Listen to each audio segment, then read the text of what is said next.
ప్రార్థన చేసుకుందాం. ప్రార్థన. మహాపరిశుద్ధుడు అయిన తండ్రి, నీకు కృతజ్ఞతాస్తుతులు చెల్లిస్తున్నాను నాయనా. ఈ పునరుద్ధాన దినాన నీ బిడ్డలమైన మమ్మల్ని అందరినీ కృపతో జ్ఞాపకం చేసుకొని నీ కనికరము చేత దయచేత మమ్మల్ని అందరినీ దర్శిస్తున్న మహాదేవుడవు నాయనా. నీ పరిశుద్ధమైన జీవ గ్రంథములో నుండి నీ బిడ్డలమైన మమ్మల్ని అందరినీ దర్శించి మాతో మాట్లాడుతున్న మహాదేవుడవు తండ్రి, ఈ పునరుద్ధానపు దినాన నీ వాక్కు చేత ఆత్మ చేత నీ బిడ్డలమైన మమ్మల్ని అందరినీ పరిశుద్ధులుగాను నీతిమంతులుగాను చేసి నీ మహిమగల రాకడ కొరకు మమ్మల్ని అందరినీ మీరు సిద్ధపరుస్తున్నందుకు స్తోత్రాలు.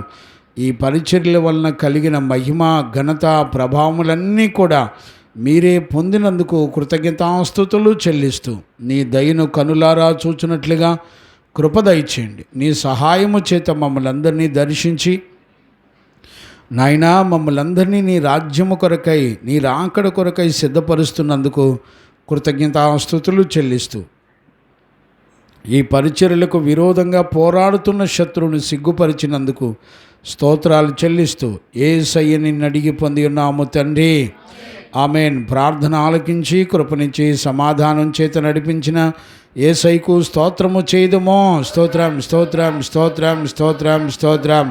తండ్రి కుమార పరిశుద్ధాత్మ దేవునికి స్తోత్రము చేయుదుమో. స్తోత్రం స్తోత్రం స్తోత్రం స్తోత్రం స్తోత్రం స్తోత్రం. ఆమేన్. మంచిది నాన్న. మన ప్రభు అయిన యేసయ్యకు మహిమ ఘనత ప్రభావములు కలుగునగాక. ఆమేన్. చూడండి నాన్న, మనందరం కూడా పరిశుద్ధుడైన దేవుని చేత లేఖనాల్లో మనం నేర్చుకుంటా ఉన్నాము. ఈ పునరుద్ధాన దినాన కూడా దేవుని యొక్క వాక్కును ఆయన యొక్క ఆత్మ నడిపింపును మనందరం ఎరిగిన వాడమై నడిపించబడదుముగాక. ఆమేన్. చూడండి నాన్న, మనందరం కూడా జీవగ్రంథంలో ఒక పొల్లు సున్నా కూడా పోదు అనే మాటని మనం పలుమార్లు జ్ఞాపకం చేసుకోవాలి. ఎందుకంటే దేవుడు ఏ విషయాన్నైతే చెప్పాడో ఆ విషయాలను దేవుడు తప్పకుండా నెరవేరుస్తాడు. మన ఊహలు, మన తలంపులు, మన ఆలోచనలన్నీ కూడా వ్యర్థమైపోతాయి, కానీ దేవుని యొక్క ఉన్నతమైన ఆలోచనలన్నీ కూడా మన పక్షంగా మరి నెరవేర్చబడతాయి. చూడండి, దేవుని యొక్క సామర్థ్యాన్ని మనం గుర్తుపట్టవచ్చు. ఇప్పుడు చూడండి, మన కళ్ళ ముందర కనపడుతున్నటువంటి ఎంత పెద్ద ఆకాశం లయమైపోద్ది, ఎంత పెద్ద ప్రపంచం, భూమి ఆకాశాలు, గ్రహాలు, గెలాక్సీలు, అనంతమైనటువంటి ప్రపంచం యొక్క విస్తరణ అనంతమైనటువంటిది. కానీ అవన్నీ కూడా లయమైపోతాయి, కానీ దేవుని యొక్క మాటలు ఒక పొల్లు సున్నా కూడా పోదు.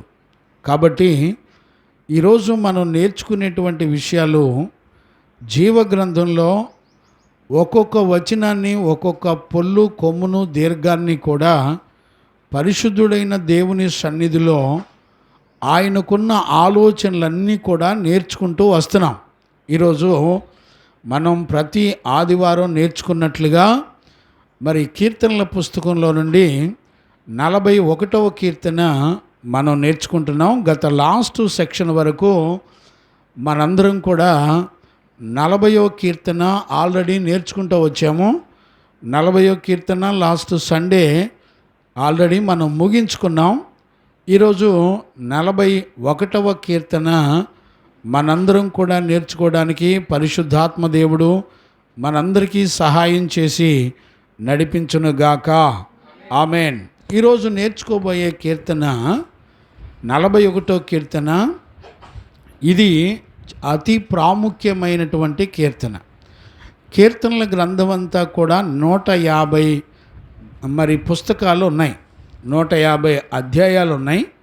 ఈ 150 అధ్యాయాలు మొత్తం 5 సెక్షన్లుగా డివైడ్ చేయబడింది. ఇప్పుడు మనం నేర్చుకునే 41వ కీర్తన ఈ మొదటి ఈ 5 భాగాలుగా విభజించిన ఈ కీర్తనలు, ఈ మొదటి భాగం ముగింపే 41వ కీర్తన. చూడండి, 42వ కీర్తన ప్రారంభంలో మనం చూస్తే ఇక్కడ ద్వితీయ స్కంధము అని రాసి ఉంటుంది. అంటే ఈ 150 కీర్తనలని 5 ఖండాలుగా, 5 భాగాలుగా విభాగించబడింది. అంటే ఇంచుమించుగా మొదటి భాగము ముగింపులో 41వ కీర్తన మనం నేర్చుకుంటున్నాం. వాస్తవానికి ఈ కీర్తన చాలా గొప్ప కీర్తన. నిజంగా ఏ కీర్తన చూసినా అది మనం నేర్చుకోవడానికి, మన జీవితంలో మరి దేవునికి సమస్తము సాధ్యము అనేటువంటి విషయాలను మనం చూడొచ్చు. ఈ 41వ కీర్తన చాలా మంచి శ్రేష్టమైనటువంటి అనుభవాలను కలిగి ఉంటుంది. ఈ 41వ కీర్తనలో మొత్తం 13 వచనాలు ఉన్నాయి. ఈ 13 వచనాలన్నీ కూడా 2 భాగాలుగా విభాగించవచ్చు. మొదటి 3 వచనాలు ఒక భాగమైతే, మిగతా 4వ వచనం నుండి 13 వరకు 2 భాగాలుగా విభాగించవచ్చు. వాస్తవానికి దీనిలో ఈ 13 వచనాలు మనందరం కూడా చదివి వినాలి. వాస్తవానికి మనకు సమయం కొంచెం కాలాతీతంగా ఉంది కనుక నేను 13 వచనాలు కూడా చదివించడానికే ఇష్టపడుతున్నాను. ఆ మాటలు ఒకసారి మొదటి వచనం నుండి 13 వచనాల వరకు చదువుకుందాం. గమనించవలసినటువంటి విషయం ఏంటంటే, ఈ కీర్తన చదువుతున్నప్పుడు 13 వచనాల్లో ఉన్న సంగతులను మనం కొంచెం ఆ నడకను గుర్తుపట్టాలి. అక్కడ పరిశుద్ధాత్మ దేవుడు దావీదు యొక్క జీవితంలో నుండి ఆయన మాట్లాడుతున్నటువంటి సత్యాలను గుర్తుపట్టాలి. ఈరోజు మనం ప్రతి కీర్తనలో నేర్చుకునేటువంటి విషయాలన్నీ కూడా ఆశ్చర్యాన్ని కలగజేస్తాయి. ఈరోజు 41వ కీర్తన కూడా మరి మనకి చాలా గొప్ప ఆశ్చర్యాన్ని కలగజేసేటువంటి సంగతులు ఉన్నాయి. ఇవి ధ్యానిస్తున్నప్పుడు నిజంగా దావీదు ఎంత ధన్యుడో మనకు అర్థమవుతూ ఉంటుంది. ఈరోజు మనందరం కూడా అలాంటి ధన్యతలోనికి దేవుని ఆత్మ మనందరినీ నడిపించును గాక. ఆమేన్. Praise the Lord. ఇప్పుడు చూడండి నాన్న, మనం 13 వచనాలు ఒకసారి చదువుకుందాం. చదువునానా? బీదలను కటాక్షించువాడు ధన్యుడు. ఇప్పుడు చూడండి, ఈ అధ్యాయం ప్రారంభ వచనాలు ధన్యుడు ఎవరు భూమండలం మీద ధన్యులో ఆ మాటను గురించి ప్రారంభించి రాయడాన్ని మనందరం కూడా చూస్తున్నాం. కంటిన్యూ చేయనా? ఆపత్కాలమందు యెహోవా వానిని తప్పించును. ఇప్పుడు చూడండి, ఈ ధన్యులైనటువంటి వారందరినీ, ఈ బేదలను కనికరించి వారి మీద దయ చూపించేటువంటి వారందరినీ కూడా దేవుడు 5 రకాల ఆశీర్వాదాలను దేవాది దేవుడు మనకిస్తున్నాడు. ఈ ఆశీర్వాదాలన్నీ కూడా దావీదు యొక్క అనుభవంలో, రుచి చూచినటువంటి అనుభవంలో దావీదు చెప్పేటువంటి మాటలు. ఈ 3 వచనాల్లో బేదలను కనికరించేవాడు ధన్యులు అని చెప్పబడుతుంది. అసలు బేదలు ఎంతమంది ఉంటారు? పరిశుద్ధ లేఖనాలను బట్టి బేదలని ఎవరెవరిని అంటారు? రెండవది, అలాగా బేదలను కనికరించిన వారి యొక్క జీవితంలో దేవుడు అనుగ్రహించే 5 రకాల ఆశీర్వాదాలను మనందరం కూడా చూడొచ్చు. దేవునికి మహిమ కలుగునుగాక. Praise the Lord. ఇప్పుడు కంటిన్యూ చేయనా? యెహోవా వారిని కాపాడి బ్రతికించును. యెహోవా వారిని కాపాడి బ్రతికించును. భూమి మీద వాడు ధన్యుడగును. భూమి మీద వాడు ధన్యుడగును. వాని శత్రువుల ఇచ్చకు నీవు వానిని అప్పగింపవు. ఇది రెండవది. వాని శత్రువుల ఇచ్చకు నీవు వానిని అప్పగించవు. రోగశయ్య మీద యెహోవా వానిని ఆదరించును. యెహోవా వానిని ఆదరించును. చూడండి, 3 వచనాల్లో 5 రకాల ఆశీర్వాదాలు ఉన్నాయి.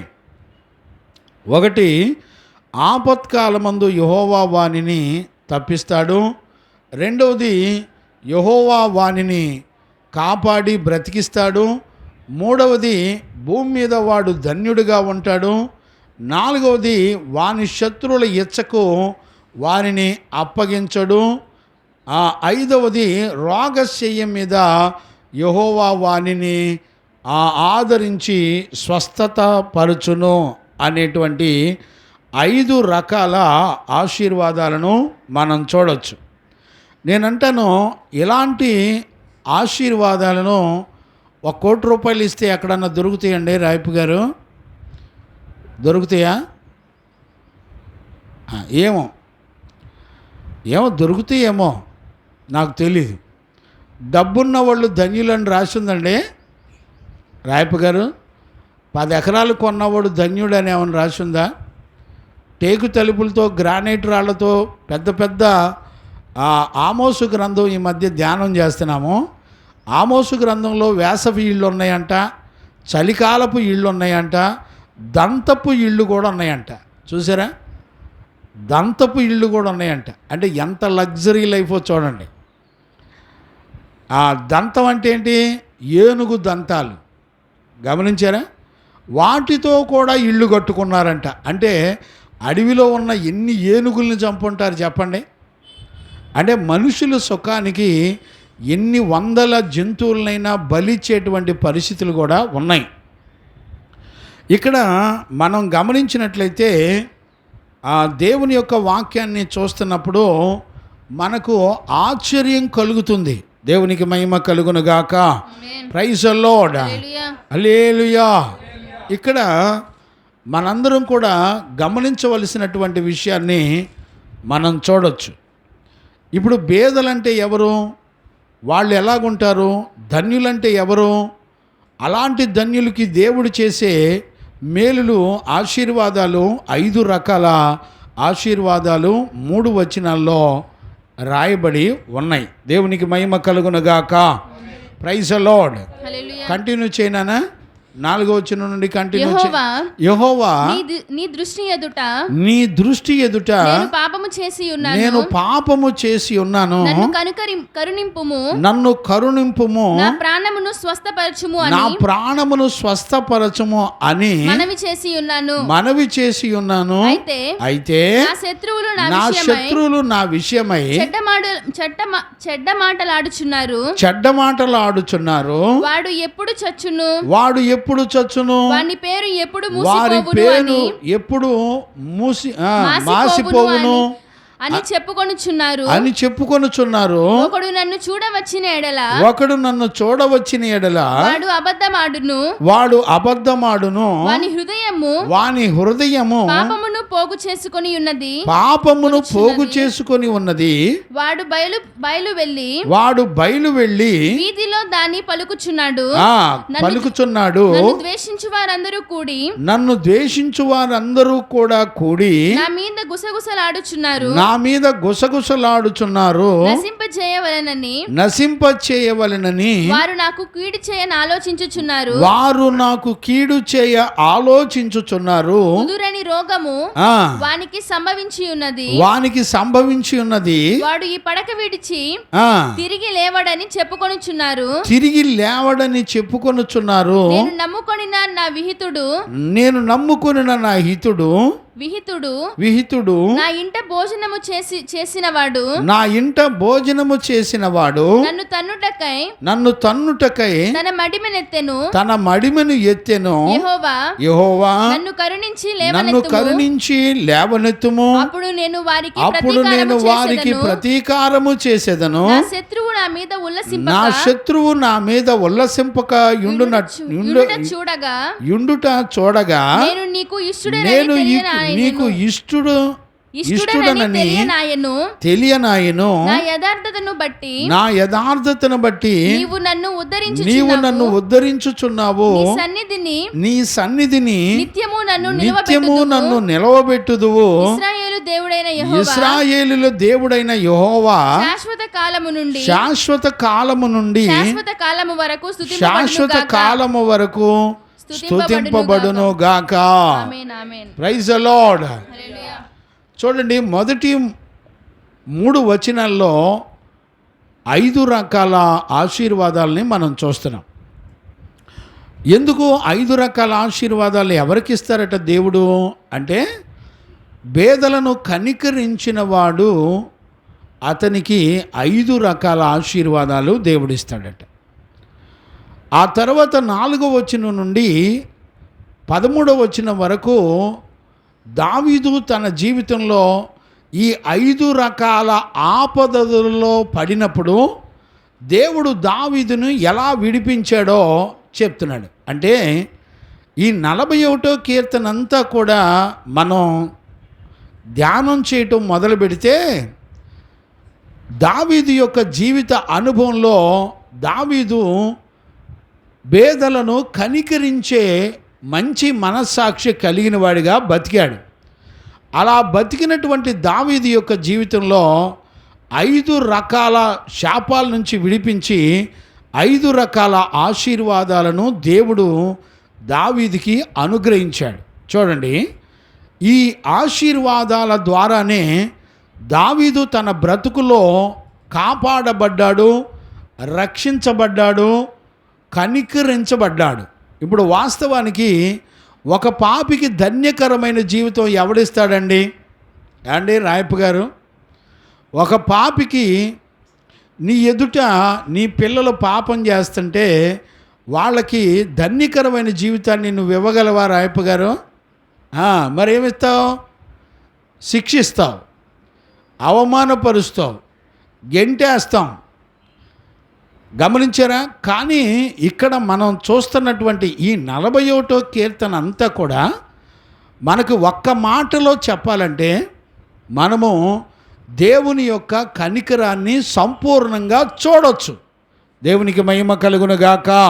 Praise the Lord. నీకు ఒక సీక్రెట్ చెప్పనా? మనం పరిశుద్ధ లేఖనాల్ని చూస్తే ఎవరైతే వేరే వారి మీద కనికర పడతారో వారు మాత్రమే కనికరాన్ని పొందుతారు. మరలా చెప్తున్నాను, చెవిగలవారు విందురుగాక. ఎవరైతే ఇతరుల మీద కనికర పడతారో రాయప్ప గారు, వారు మాత్రమే కనికరాన్ని పొందుతారు. కనికరాన్ని మనం దేవుని సన్నిధిలో నుంచి విస్తారమైన ఆయన కనికరాన్ని పొందుకొని మనందరం కూడా సజీవులుగా బ్రతికి చెల్లించి తిరుగుతున్నాం. వాస్తవానికి దేవుని యొక్క ఆజ్ఞ ఏంటో తెలిసిన? మనుషుడా, నీ నోటి వెంట ఏం మాట్లాడుతున్నావో ఆ మాట గురించి నువ్వు లెక్క చెప్పాలన్నాడు దేవుడు. నువ్వు అవిశ్వాసివైతే నువ్వు పాతాళంలో ఆరని అగ్నిలో ఉంటావని చెప్పాడు. ఒకవేళ నీ నోట అబద్ధం ఉంటే నీ బ్రతుకు ఆరని అగ్నిలో నువ్వు ఉంటావని చెప్పాడు. ఒకవేళ నువ్వు వ్యభిచారివైతే నువ్వు వెళ్ళి ఆరని అగ్నిలో నువ్వు ఉంటావని దేవుని యొక్క తీర్పులు ఉన్నాయి. జాగ్రత్తగా అర్థం చేసుకోండి. వాస్తవానికి మన జీవితంలో దేవుని యొక్క ప్రేమను కనికరాన్ని విడిచిపెట్టి ఆయన దయను కనికరాన్ని వదిలిపెట్టి మనందరం కూడా ఆజ్ఞను అతిక్రమించి దేవుని యొక్క నిత్యమైన శిక్షకు ఉగ్రతకు మనందరం కూడా పాత్రులమై ఉన్నాం. వాస్తవానికి బైబిల్లో చెప్పబడిన మాట ఏంటో తెలిసిన? మనందరము దేవుని యొక్క శత్రువులమై ఉండగా ఆయన కనికరము మనలను కనికరించెను అని రాయబడి ఉంది. గమనించారండి? ఒకవేళ దేవుడు గనుక మనలను శిక్షించడం మొదలు పెడితే మనం ఎక్కడుంటాం చెప్పండి? మనం ఆజ్ఞ అతిక్రమించిన వాళ్ళం, మనం పాపం చేసిన వాళ్ళం, తిరుగుబాటు చేసిన వాళ్ళం, నమ్మించి మోసం చేసేవాళ్ళం. భర్త భార్యని మోసం చేస్తుంది, భార్య భర్తను మోసం చేస్తుంది, పిల్లలు తల్లిదండ్రులను మోసం చేస్తారు, తల్లిదండ్రులు పిల్లలను మోసం చేస్తారు, చుట్టాలు బంధువులు మనలను మోసం చేస్తూ ఉంటారు. గమనించారా? ఈరోజు రాత్రి ఎక్కడ చూసినా ఒకరినొకరు మోసపరుచుకుంటూ ఉంటాం. ఈరోజు ఉదయకాలంలో ఈ పునరుద్ధాన దినాన ఒక శ్రేష్టమైన అనుభవాన్ని మనం చూడొచ్చు. ఏ అనుభవం అంటే బీదలను చదువునా, బీదలను కటాక్షించువాడు ధన్యుడు. కటాక్షించటం అంటే దర్శించి ఏ పరిస్థితుల్లో ఉన్నాడో చూసి అతని మీద జాలిపడి, అతని ఎడల కనికరపడి, అతనిని ఆదరించడం అనే మాట కటాక్షము అని అంటారు. అంటే అర్థం ఏంటంటే నువ్వు ఖచ్చితంగా వెళ్ళి చూసి దర్శించి మాట్లాడి తన దీన స్థితి నుండి నువ్వు విడిపించడం అనేదే కటాక్షము అని అంటారు. గమనించారా? అలాంటి వాళ్ళట ధన్యులు అని రాయబడి ఉంది. గమనించారా? ఇప్పుడు చూడండి, మత్తయి సువార్తలో 5వ అధ్యాయము 7వ వచనాన్ని మనం చదువుకోవచ్చు. మత్తయి సువార్త 5వ అధ్యాయము కనికరము గలవారు ధన్యులు 7వ వచనాన్ని మనం చదువుకుందాం. కనికరము గలవారు ధన్యులు. అక్షయ, వాక్యం వింటున్నావా? ఏంటి మెలికలు తిప్పుతున్నావు ఏంటి? చదువు నాన్న. కనికరము గలవారు ధన్యులు. కనికరము కలిగిన వాళ్ళట ధన్యులు, వారు కనికరము పొందుదురు.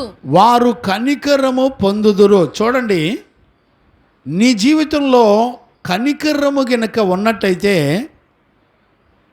నువ్వు తప్పకుండా కనికరించబడతావు. ఇప్పుడు కనికరించే పరిస్థితులు ఎలాగుంటాయో బైబిల్లో చాలా సందర్భాల్లో యేసు ప్రభు పరిచర్య చేసేటప్పుడు చాలా సందర్భాల్లో ఆయన తన నోట చెప్పడం జరిగింది. గమనించారా? ఒక మంచి అనుభవాన్ని నేను జ్ఞాపకం చేస్తాను. కనికరించబడటం అంటే అర్థం ఏంటి?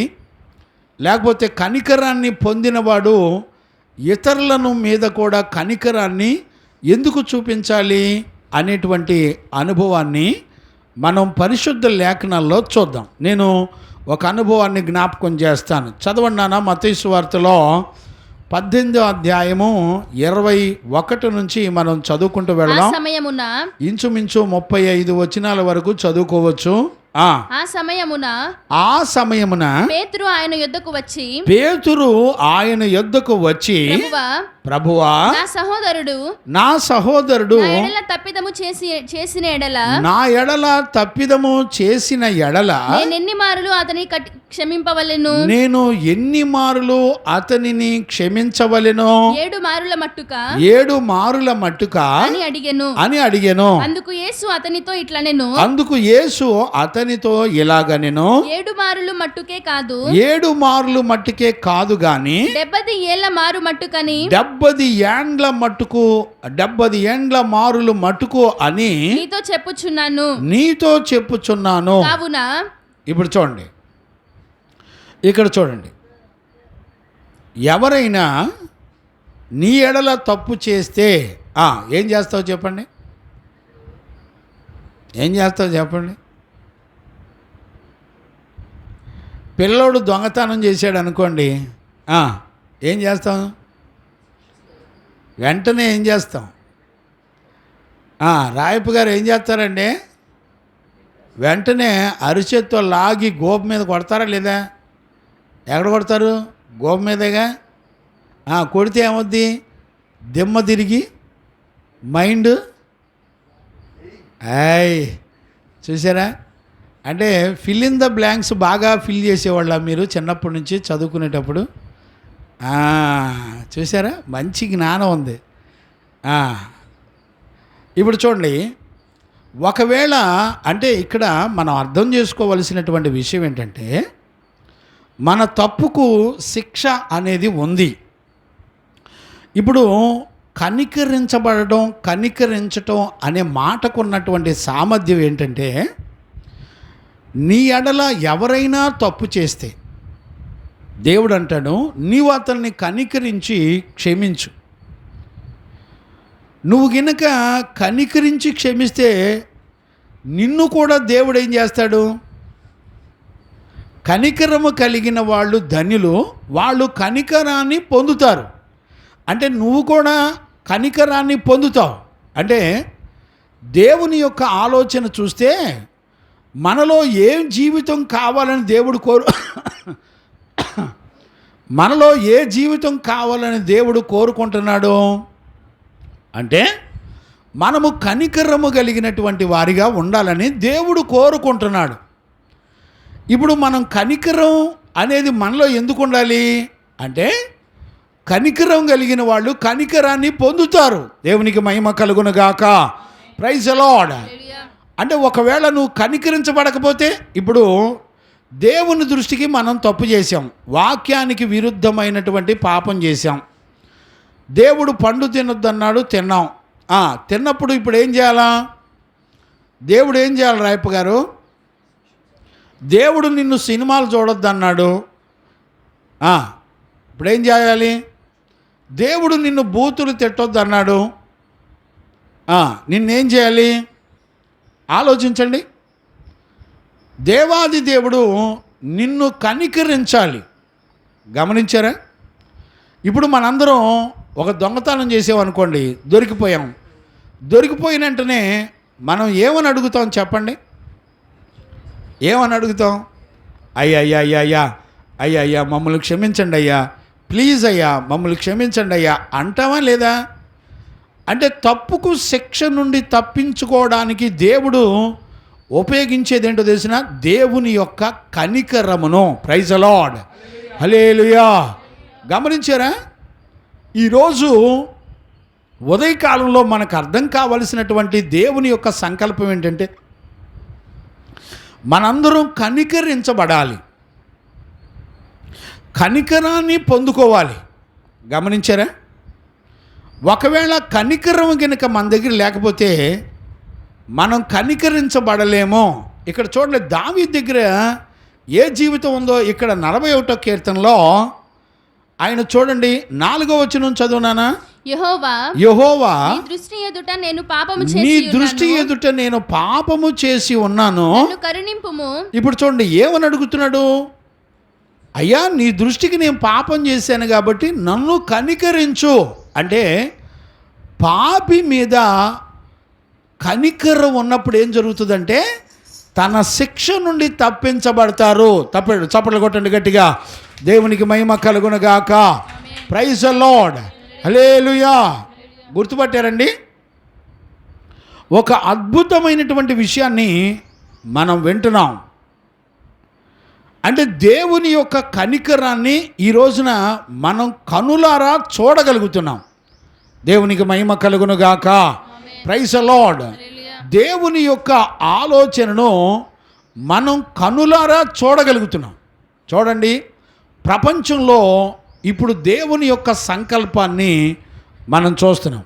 ఏంటది అంటే మనందరి జీవితంలో మనం కూడా ఇతరులను కనికరించాలి, ఇతరులను మనందరం కూడా క్షమించాలి. ఒకవేళ మనం గనుక ఇతరులను కనికరించి క్షమించకపోతే మన జీవితంలో మన పాపాలకి వచ్చేటువంటి శిక్ష మనందరం ఖచ్చితంగా అనుభవించి తీరాలి. గమనించారండి? అందుకనే మనందరం అలాంటి కనికరాన్నే దేవుని సన్నిధిలో మనందరం కూడా పొందుకోవాలి. దేవునికి మహిమ కలుగును గాక. ఈ ఆలోచన ఎవరిది అంటే మన పట్ల దేవునికున్న సంకల్పం. ఇప్పుడు దేవుడు ఒక పాపి జీవితంలో దేవుడు ఏ జీవితాన్ని కోరుకుంటున్నాడంటే ఇతరుల మీద కనికరాన్ని చూపించి, దయను చూపించి, మరి ఆ చూపించేటువంటి జీవితాన్ని దేవాది దేవుడు కోరుకుంటున్నాడు. దేవునికి మహిమ కలుగును గాక. Praise the Lord. అంటే ఇది మన జీవితానికి ఎంత అవసరం అంటారు? ఎంత అవసరం అంటారు? ఇక్కడ మార్కు సువార్తలో చూడండి నాన్న, 12వ అధ్యాయమా, మార్కు సువార్త 12వ అధ్యాయము 24 చూడండి నాన్న. అందుకు యేసు, మీరు లేఖనములను గాని దేవుని శక్తిని గాని ఎరుగక పోవుట వలనే. నాన్న 11:24 చూడు.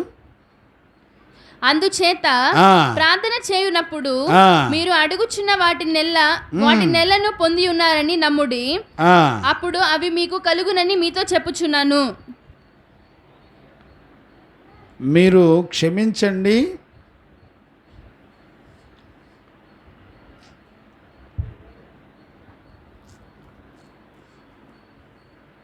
పన్నెండులోనేనా?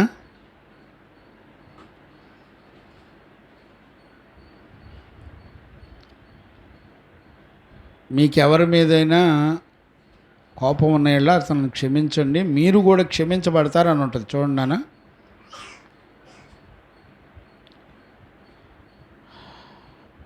పదకొండు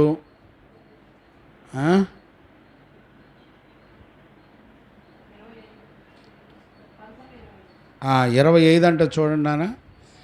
మీకు ఒక రైట్ 11:25 చదువు నాన్న. మీకు ఒకని మీద విరోధము ఏమైనను కలిగి ఉన్న ఎడల మీరు నిలువబడి, మీరందరూ కూడా నిలువబడి ప్రార్థన చేయునప్పుడెల్లను వాని క్షమించుడి. గమనించారా? వానిని క్షమించండి. అప్పుడు పరలోకమందున్న మీ తండ్రి కూడా మీ పాపములు క్షమించును. గమనించారా? అంటే క్షమించండి అనే మాట కనికరములో నుండి రావాలి. అంటే ఇప్పుడు దేవుడు ప్రజల మీద ఆయన పరిశుద్ధతను అవమానపరిచి, ఆయన నీతిని తిరస్కరించి, ఆజ్ఞని అతిక్రమించి బ్రతుకుతున్న మన మీద దేవుడట తన కనికరాన్ని చూపించాడు. ఎంత కనికరాన్ని చూపించాడు రాయప్ప గారు? ఎంత కనికరాన్ని చూపించుంటారు అంటే, నీకు 75 సంవత్సరాల వయసు ఉంటే 75 సంవత్సరాలు కూడా నువ్వు బ్రతికుండడానికి గల కారణం ఏంటో తెలిసిన? దేవుడు నిన్ను కనికరిస్తేనే కానీ, ఆయన నిన్ను కనికరపడితే కానీ నీ ఆయుష్కాల దినాలన్నీ కూడా నువ్వు బ్రతికుండానికి గల కారణం. లేకపోతే బైబిల్లో రాయబడిన మాట ఏంటంటే, నువ్వెప్పుడైతే ఆజ్ఞను అతిక్రమించావో ఆ రోజునే నువ్వు మృతమైపోయావు, ఆ రోజునే నువ్వు చచ్చినవాడవు. అంటే అర్థం ఏంటో తెలిసిన? పాపానికి శిక్ష ఆల్రెడీ నీ మీద ఉంది అని అర్థం. కానీ దేవుడు కనికరించి, ఆయన కనికరానికి అవధులు లేవు, అంతం లేదు. విస్తారమైన కనికరము ఆయన నీ మీద నా మీద చూపించడం వలన మనందరం కూడా సజీవులుగా బ్రతికుండి పాపాలు ఒప్పుకొని పరిశుద్ధపరుచుకొని నీతిమంతులుగా మార్చబడ్డానికి అవకాశం ఉంది. అందుకనే దేవుడు అంటాడు, నాయనా కనికరము కలిగిన వారిగా మీరు బ్రతకాలి. ఎందుకు? మీరు కూడా కనికరించబడాలి. ఒకవేళ మీరు ఇతరుల పట్ల కనికరాన్ని చూపించకపోతే మీరు కూడా కనికరించబడరు. గమనించారా? ఇది ఎంత పెద్ద ప్రమాదమో గుర్తుపట్టారా?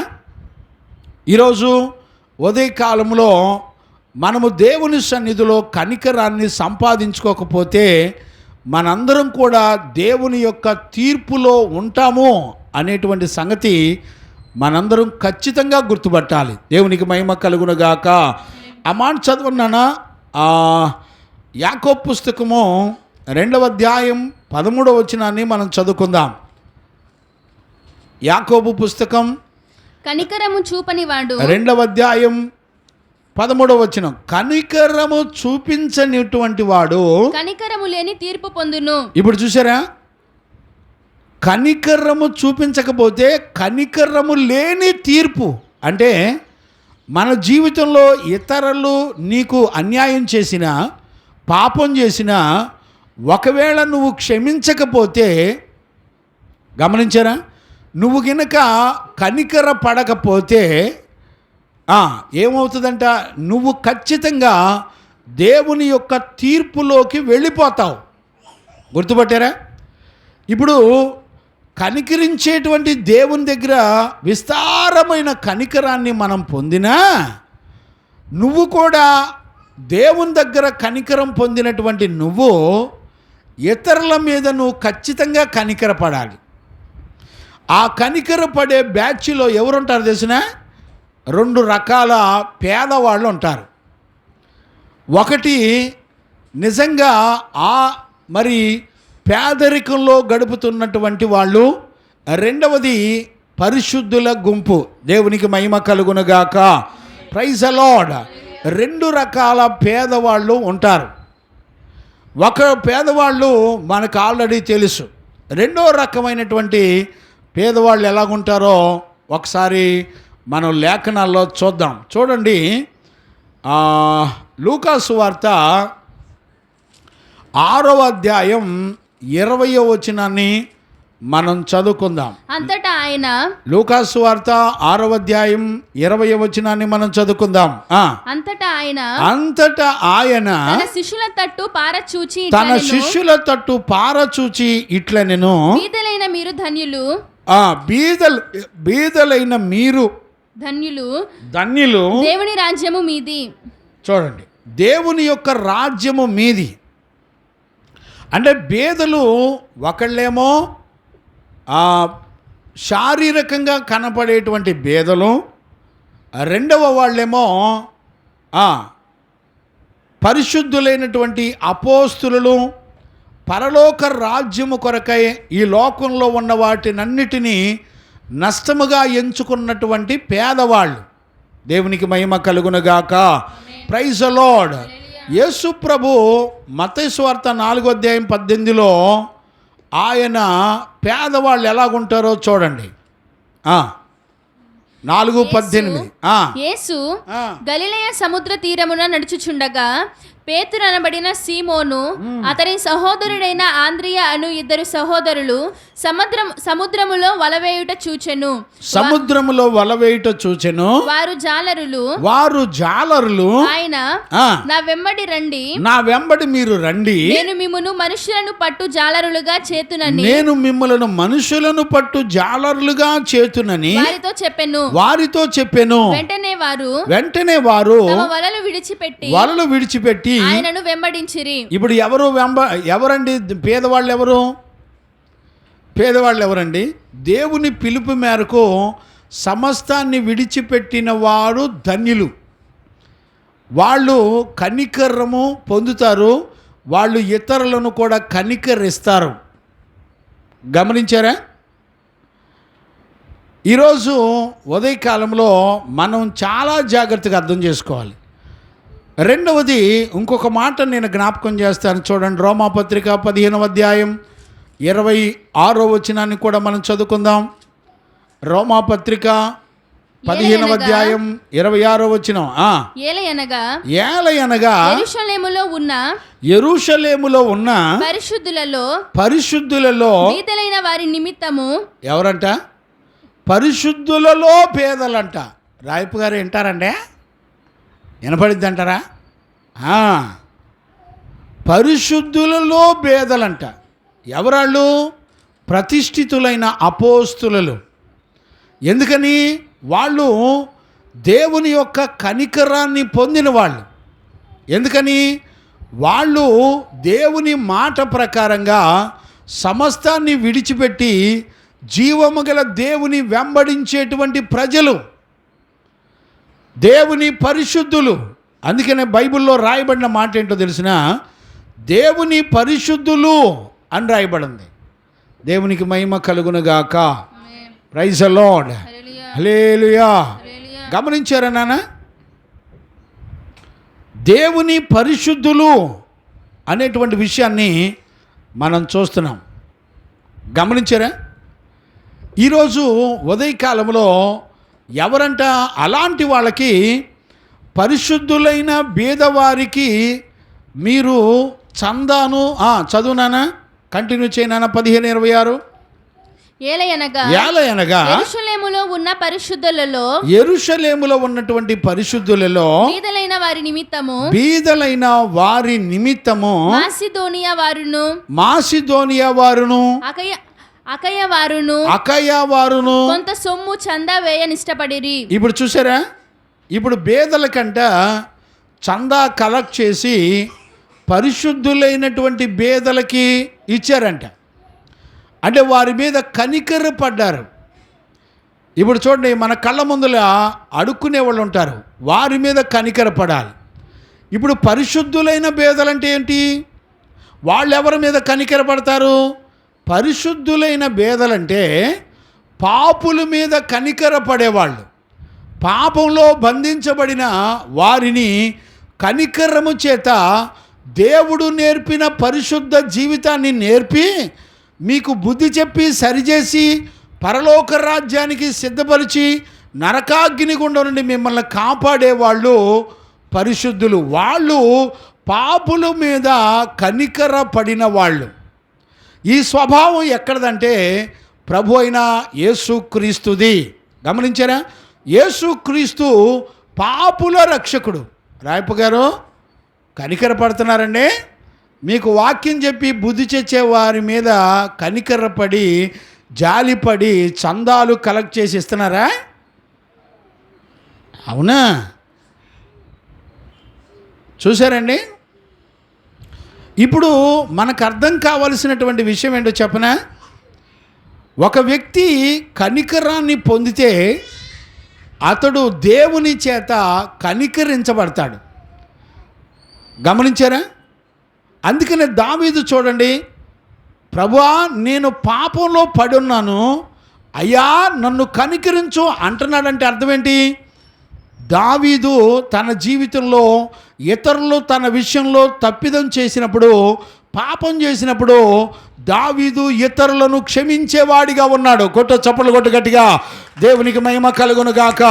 ఎందుకు క్షమిస్తున్నాడు అంటే వారి మీద కనికర పడుతున్నాడు. కనికర పడినప్పుడు అతడు క్షమించబడుతున్నాడు. అంటే ఇతరులను క్షమించేవాడిగా దావీదు తన జీవితంలో కలిగి ఉన్నాడు.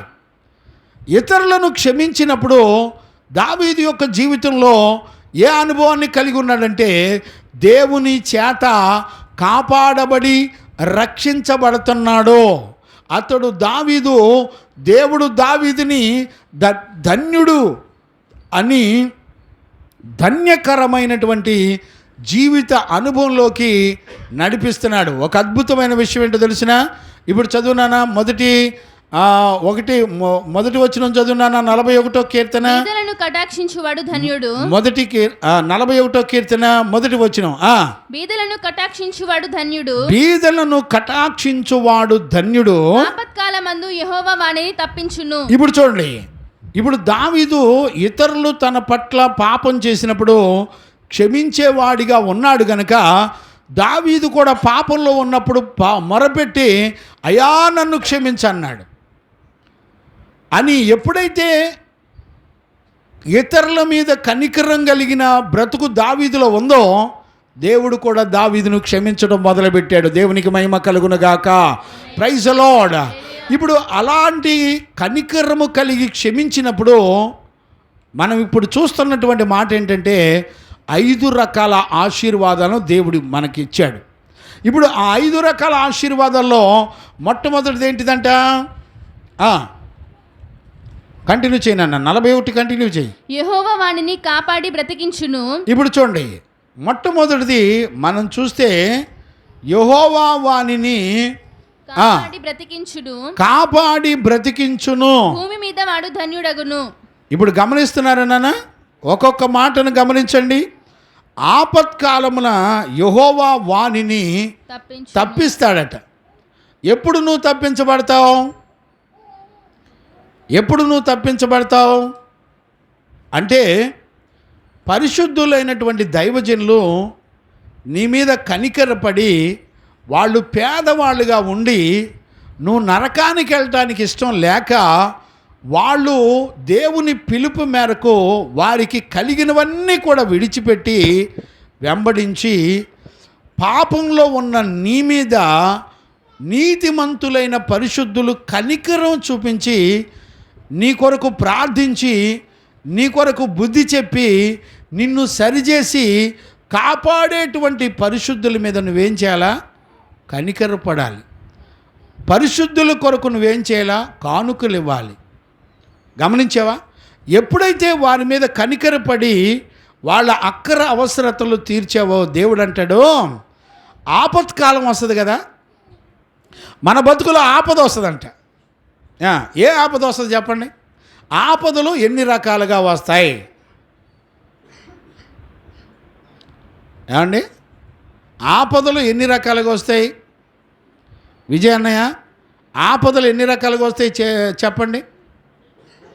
అనేక రకాలుగా వస్తాయి. అంటే ఒక రకం కాదు. ఏ రకం చెప్పండి? నీకు అనారోగ్యం రావచ్చు, నువ్వు చావు బతుకుల్లో ఉండొచ్చు. గమనించారా? ఎన్నోసార్లు మన జీవితంలో డాక్టర్ల దగ్గరికి వెళ్ళినప్పుడు ఇక నువ్వు చనిపోతావు, ఇక నువ్వు పనికిరావని చెప్పుంటారు.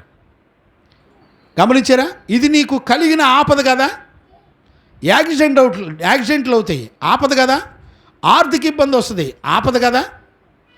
అనేకమైనటువంటి ఆపదలన్నిటిలో నుండి నీ పిల్లల జ్ఞానం ఉండదు, ఆపద కదా. నీ పిల్లలకు తెలివి ఉండదు, ఆపద కదా.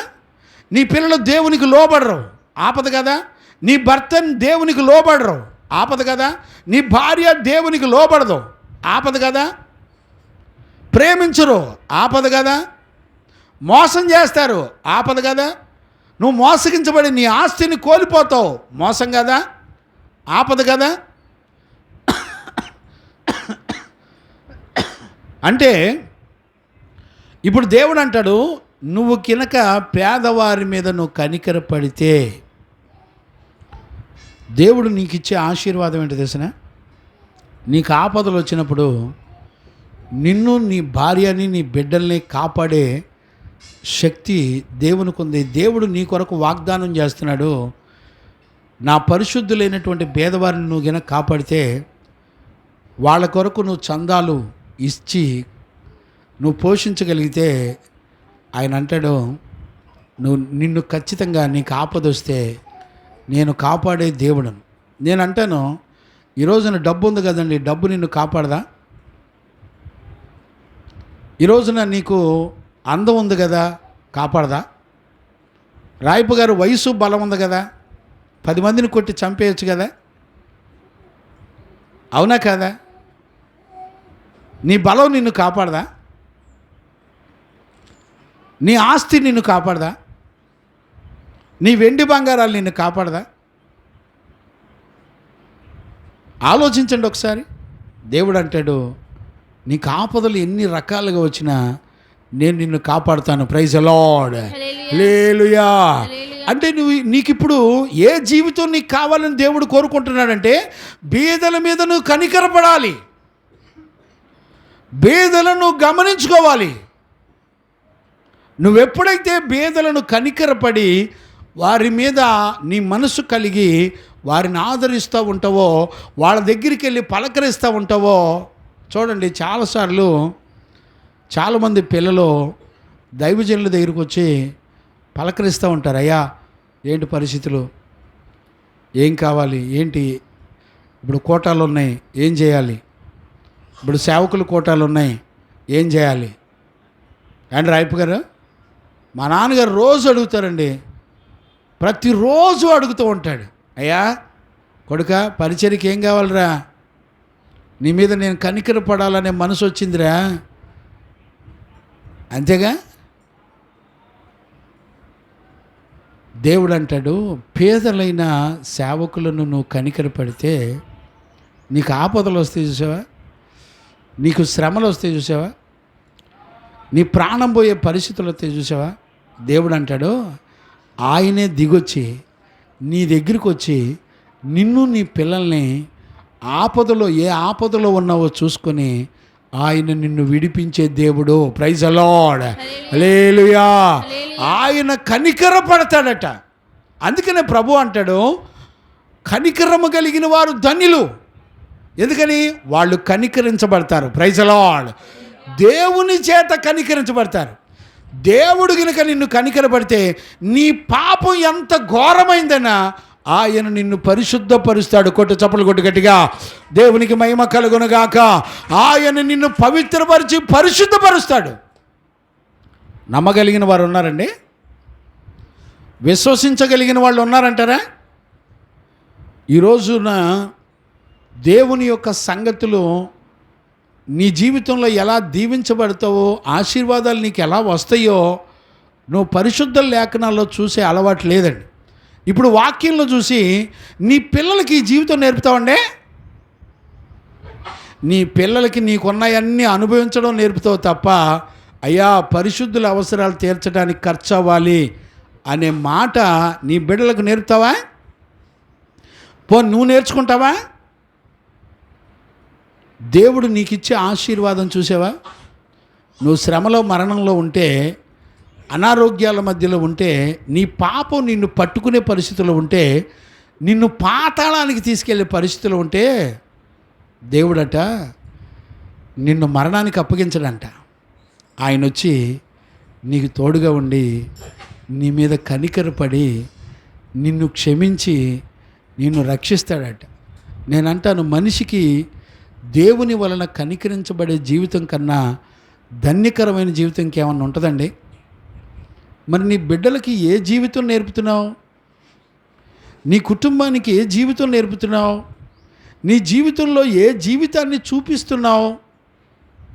ఆలోచించండి. ఆలోచించి నిర్ణయం తీసుకోండి. నేనంటాను, ఒక్కొక్క కీర్తన నేను ధ్యానం చేస్తున్నప్పుడు నా హృదయం బద్దలైపోతుంది. నేను ఎన్నడూ చూడని సంగతులు చూస్తున్నాను. పరిశుద్ధుల జీవితాల్లో ఎంత చక్కటి అనుభవాలు ఉన్నాయో. దావీదు అంటాడు, అయ్యా నేను పాపంలో ఉన్నాను, నాయనా నువ్వు నన్ను కనికరించయ్యా. ఎందుకని? దావీదు ఇతరుల మీద కనికరపడుతున్నాడు. దావీదు ఇతరులను, అతన్ని ఇబ్బంది పెట్టిన వారిని క్షమించినప్పుడు ధైర్యంగా దేవుని దగ్గరికి వచ్చి, అయ్యా నేను కనికరించాను ఇతరులను, నువ్వు కూడా నన్ను కనికరించు. చప్పలు కొట్టు గట్టిగా, దేవునికి మహిమ కలుగును గాక. ప్రభువా నువ్వు కూడా నన్ను కనికరించు. నేనంటాను, నిన్ను బాధ పెట్టిన వాళ్ళని నువ్వు కనికరించి క్షమించావా? అలా నువ్వు క్షమించిన మనసు నీలో ఉంటే నువ్వు వెళ్ళి డైరెక్ట్గా ప్రభువా నన్ను క్షమించని నువ్వు అడగగలుగుతావు. నువ్వు ఇతరులను క్షమించే మనసే నీ దగ్గర లేనప్పుడు నువ్వు దేవుని దగ్గరికి వెళ్ళి ఏం అడుగుతావు చెప్పండి? నువ్వు నన్ను క్షమించయ్యా అని అడిగే దమ్ము నీకు లేదు. దేవుడు కూడా నీ ప్రార్థన ఆలకించడు. ఎందుకని? నీ దగ్గర ఆయన కోరుకున్న కనికరం నీ దగ్గర లేదు. నువ్వు పేదలను కనికరించే మనసు నీకు లేదు. అందుకనే దేవుడు నిన్ను, నీ కుటుంబం మీద, నీ పిల్లల మీద కనికరపడరు. అందుకని నీ పిల్లలు మారరు, నీ భర్త మారడు, నీ భార్య మారడు. కారణం ఏంటి తెలిసిన? వాళ్ళు కనికరాన్ని కలిగిన వారిగా వాళ్ళు బ్రతకరు. ఇప్పుడు దావీదు అంటాడు, అయ్యా నువ్వు నన్ను కనికరించు, అయ్యా నువ్వు నన్ను క్షమించు, అయ్యా నువ్వు నన్ను దాటిపోవద్దు, ప్రభువా నన్ను కనికరించు. ఎందుకో తెలిసిన? నేను ఇతరులను కనికరపడుతున్నా, నేను ఇతరులను, నా పట్ల అన్యాయం చేసిన వాళ్ళను నేను క్షమిస్తున్నాను ప్రభువా, కనుక నువ్వు నన్ను కనికరించు. దేవునికి మహిమ కలుగునుగాక. Praise the lord. మార్కు 11:25 మనం చదువుకుంది అదే. ఎవరి మీదైనా నీకు కోపం ఉంటే నువ్వు వెళ్ళి ప్రార్థన చెయ్యి. నువ్వు కనుక క్షమించి ప్రార్థించినప్పుడు దేవుడు కూడా నీ పాపములు క్షమిస్తాడని రాశాడు. ఏమండి? అంటే దేవుడు నీ పాపములు క్షమించడానికి ఆయన విస్తారమైన కనికరము తీర్పునకు మించినది. చూడండి, వాస్తవానికి మనం ఆజ్ఞ అతిక్రమించడాన్ని బట్టి మనం తీర్పులోకి వెళ్ళాలి, దేవుని యొక్క ఉగ్రతలోకి వెళ్ళాలి, శిక్షలోకి వెళ్ళాలి. అవునా కాదు? కానీ దేవుడు విస్తారమైన తన అధికమైన కృప మనం తీర్పులోకి వెళ్ళనీయకుండా ఆయన కనికరం, దయ నిన్ను ప్రేమించి బతకనిచ్చింది. చూడండి, అబ్రహాము సొదొమ గొమొర్రాల మీదకి అగ్ని గంధకాలు దిగొస్తుంటే అబ్రహాం వెళ్ళి ప్రార్థన చేస్తున్నాడు, ప్రభా 50 మంది పరిశుద్ధులుంటే నీతిమంతులుంటే క్షమిస్తావా? నేను అడుగుతున్నాను, నీకు నీ కుటుంబానికి ఒక నీతిమంతుడు అడ్డుపడకపోతే, ఒక నీతిమంతుడే లేకపోతే నీకు ఆపదలు వస్తే నువ్వు ఎక్కడి నుంచి కాపాడబడతావు నాన్న? నీకు శ్రమ వస్తే ఎక్కడి నుంచి కాపాడబడతావు? 41వ కీర్తన మళ్ళీ చదివినా, బేదలను కటాక్షించువాడు ధన్యుడు, ఆపత్కాలమందు యెహోవా వానిని తప్పించును, యెహోవా వానిని కాపాడి బ్రతికించును. రెండవది, యెహోవా వానిని కాపాడి బ్రతికిస్తాడట. చూసారా?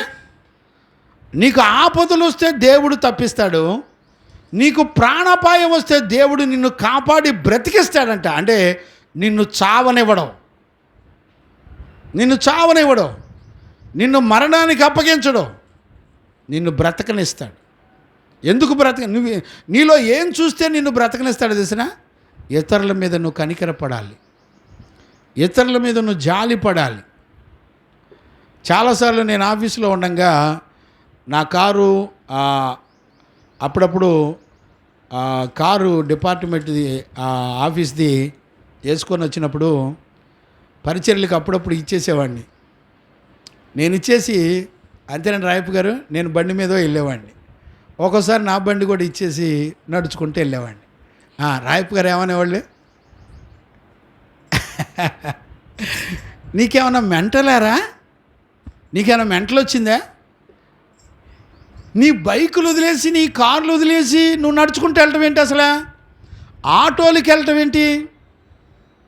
నీకో విషయం చెప్పునా, నువ్వు కనికరం కనుక చూపించకపోతే పరిశుద్ధుల అవసరాలకి, నేను బండి కొన్న తర్వాత ఒక 3 నెలలు దైవజనులకి ఇచ్చేసానండి. కొత్త బండి కొన్న తర్వాత పాస్టర్ గారికి ఇచ్చేసాను. ఇచ్చేస్తే ఇక మా నాన్నగారికి బీపీ, షుగరు, ఇక రకరకాల ఉగ్రతలన్నీ కూడా వచ్చి మీద పడిపోయి ఊగేవాడు ఆయన ఉయ్యాల. మా అమ్మగారు వచ్చి చల్లటి నీళ్లు పోసి ఆ నిప్పులన్నీ చల్లార్చేది. చూసారా? ఊగేవాడు బాగా. చూసారా? దేవుడు అంటున్నాడు. నిజంగా అండి, ఈ రోజున నేను ఎక్కడికి వెళ్తే అక్కడికి 8-9 నెలలుగా నేను ఎక్కడికి వెళ్తే అక్కడికి ఒక దైవజనుడండి కారు తీసుకొని వచ్చి నన్ను తిప్పుతున్నాడండి. అయ్యా, నువ్వు ఎక్కడికి వెళ్తే అక్కడికి నా పనులన్నీ పక్కన పెట్టి నేను నష్టపోయి అయినా సరే నిన్ను తీసుకెళ్తానయ్యా. ఏ మీటింగులకి వెళ్ళినా, ఎక్కడికి వెళ్ళినా బయటికి, నిజంగా నా అనారోగ్యంలో నేను సిక్ అయి ఉన్నప్పుడు ఎక్కడికి వెళ్ళినా ఆయన వచ్చి అంటాడు, అయ్యా నేను తీసుకెళ్తా, పదండి, నేను మీకు తోడుంటాను, పదండి. చాలాసార్లు ఆయనే పెట్రోల్ కొట్టించుకునేవాడు, ఆయనే గ్యాస్ కొట్టించుకునేవాడు. ఒక్కోసారి నా దగ్గర డబ్బులు ఉండేవి కావు, కనీసం గ్యాస్కి కూడా డబ్బులు ఉండేవి కావు. అయ్యా పర్లేదయ్యా నేను చూసుకుంటాను. నేను అంటాను, ఒక దైవజనుడి మీద కనికర పడుతున్నాడు, దేవుడు ఏ ఆశీర్వాదాలు ఇస్తాడో తెలిసిన? పరిశుద్ధులైన పేదవారిని కనికర పడినప్పుడు దేవుడిచ్చే ఆశీర్వాదాలు ఏంటో తెలిసిన? నీకు ఆపదలు వస్తాయా? నిన్ను చావనివ్వడండి. అండి మాటలు చిన్నవి కావు. దావీదు తన బ్రతుకులో అక్కడ చూడండి నాన్న, 6వ వచనమా, ఒకడు నన్ను వచ్చిన ఎడల,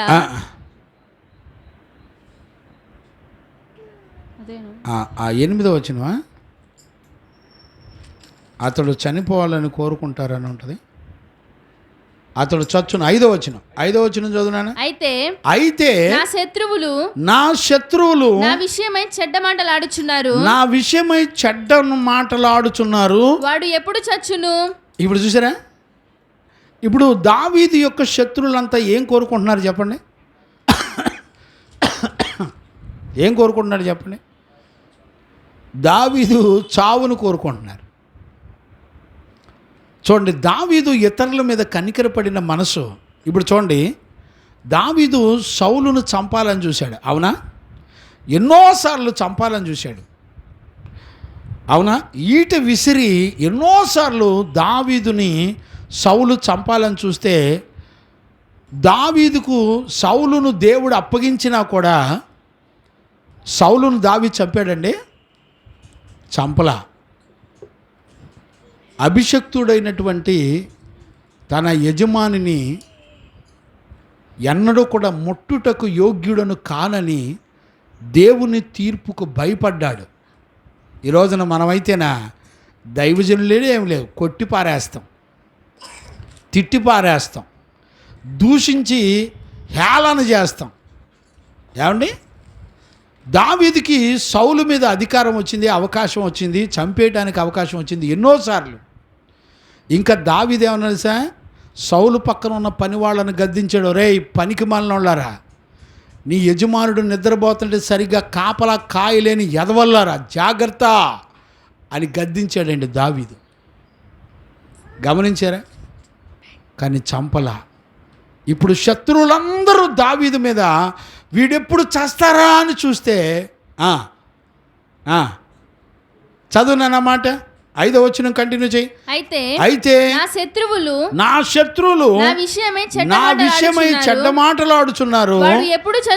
వాడు ఎప్పుడు చచ్చును, వాని పేరు ఎప్పుడు మాసిపోవును. ఇప్పుడు చూడండి, వాడు అనే దగ్గర ఆ హైఫన్ గీత ఉంది కదండి. గీత అంటే శత్రువులు మాట్లాడుతున్న మాటలో అని అర్థం. ఆ గీత 8వ వచనంలో కూడా ఉంటుంది. చదువునా. వాడు ఎప్పుడు చచ్చును, వాని పేరు ఎప్పుడు మాసిపోవును అని చెప్పుకొనుచున్నారు. ఒకడు నన్ను చూడవచ్చిన ఎడల, గమనించారా, వాడెప్పుడు చేస్తాడు అని చూస్తున్నారండి. కానీ దేవుడు అంటాడు, నువ్వు పేదలను కనికరించావు గనక దేవుడు అంటాడు నీకు మరణం రానివ్వను. Praise the Lord. హల్లెలూయా. అదే 2వ వచనంలో యెహోవా వానిని కాపాడి బ్రతికించును, భూమి మీద వాడు ధన్యుడగును. ఎక్కడండి, భూమి మీద వాడు ధన్యుడైపోతాడు, అంతేనండి. దేవుని చేత ధన్యుడు అని పిలువబడతాడంట రాయపు గారు. ఏం చేస్తే ఈ బతుకు వస్తుంది? పరిశుద్ధులైనటువంటి దైవజనులు, పేదవాళ్ళైన దైవజనులను వాళ్ళు గమనించుకొని వాళ్ళకు మేలు చేస్తున్నప్పుడు దేవుడు అంటాడు, నిన్ను ఒక ధన్యునిగా చేస్తానంటే నీ ప్రాణం పోయే అపాయాలు నీ మీదకి వచ్చిన 10,000 మంది శత్రువులు నీ చుట్టూ, నీ పిల్లల చుట్టూ తిరిగినా దేవుడు అంటాడు, నేను మాత్రం నిన్ను వదిలిపెట్టను కొడుకా, నిన్ను బ్రతికించుకుంటాను, నిన్ను కాపాడుకుంటాను. దేవునికి మహిమ కలుగునుగాక. Praise the Lord. హల్లెలూయా. ఇప్పుడు చెప్పండి, ఇప్పుడు మనందరం కోరుకోవాల్సింది ఏంటో తెలిసిన, ప్రభా నేను కూడా ఇతరులను కనికరించి నేను కూడా నీ దగ్గర నుంచి కనికరాన్ని పొందాలి. దేవునికి మహిమ కలుగునుగాక. Praise the Lord. దేవుని చేత ఒక వ్యక్తి కనికరించబడకపోతే అతని బ్రతుకులో తన ప్రాణాన్ని కాపాడే వాళ్ళు ఎవ్వరూ ఉండరు. అండి, ఈ వాక్యాలు ఏ బళ్ళో నేర్పిస్తారు చెప్పండి? ఏ యూనివర్సిటీలో నేర్పిస్తారండి రాయపు గారా? ఎక్కడన్నా మంచి యూనివర్సిటీలో నేర్పుతారా? నేనంటాను, నిన్ను కాపాడే జీవము గల దేవుని సన్నిధికి వస్తే ఆయన చూపించే కనికరం, దయ నీకు అర్థమవుతుందండి. నీకు నీ పిల్లలు దేని కొరకు మీరు కష్టపడాలో, దేన్ని సంపాదించుకోవడానికి నువ్వు సిద్ధపడాలో, ఏ గుణాలు సంపాదించుకోవడానికి నువ్వు, నీ భార్య, నీ భర్త, నీ పిల్లలు కష్టపడాలో చూసుకోండి. వాక్యం అనే అర్థంలో చూసుకోండి. ఒక తల్లి మొన్న నాకు ఫోన్ చేసి అంటది, అయ్యగారు ఊరిలో ఉన్న అందరి పిల్లలు సూపర్గా చదువుతున్నారు, నా పిల్లోడు మైండ్ తక్కువడయ్యి వాడు చదవట్లా, ఇంట్లో ఆ సెల్ ఫోన్తో ఆడుకుంటూ కూర్చుంటున్నాడయ్యా, నాకు బహు దుఃఖం వేస్తుంది అని చెప్పి నాకు ఫోన్ చేసి బాధపడింది. నేనేమన్నాను తెలిసిన, చస్తే నీ కొడుకు ఎక్కడుంటాడు చెప్పు అన్నా. దేవుడు కోరుకున్న జీవితం నీ కొడుకులో ఉండాలని నువ్వు ఎందుకు కోరుకోవట్లేదన్నా? దేవుడు కోరుకున్న పరిశుద్ధ జీవితం లేదని ఎందుకు ఏడవట్లేదు నీ మనసు అన్నా? ఎందుకు ఏడవట్లేదు తెలిసిన, ఆ తల్లి దగ్గర పరిశుద్ధత లేదు, ఆ తల్లి దగ్గర విశ్వాసం లేదు. దేవుడు అనుగ్రహించినటువంటి పరిశుద్ధత, విశ్వాసం, నీతి గుణాలు తల్లిదండ్రుల్లో ఉండవు గనక వాళ్ళు తమ పిల్లలకు నేర్పరు.